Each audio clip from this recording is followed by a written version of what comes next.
Operation Sindoor పేరుతో యుద్ధం జరుగుతున్న ఈ సమయంలో ప్రభాస్ దేశం తరపున స్ట్రాంగ్ గా నిలబడ్డాడు.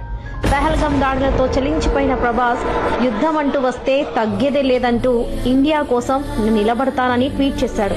అవసరమైతే దేశం కోసం నా ఆస్తి మొత్తం ఇచ్చేస్తాను అని, దేశం కోసం ప్రతి ఒక్కరూ సైనికుడిలా మారాల్సి వస్తే ముందు వరుసలో నేనుంటానంటూ దేశం గర్వించే విధంగా మాట్లాడాడు ప్రభాస్ సైనికుల ప్రాణాలకి రక్షణగా ఉండాలని, వారికి అవసరమయ్యే బుల్లెట్ ప్రూఫ్ జాకెట్స్ ప్రతి సైనికుడికి అందాలని, అందుకు అవసరమైన విరాళాన్ని నేను స్పాన్సర్ చేస్తానని చెప్పడంతో ప్రభాస్ మళ్ళీ వార్తల్లో నిలిచాడు. ప్రభాస్ కి డొనేషన్స్ ఇవ్వడం కొత్తేవి కాదు.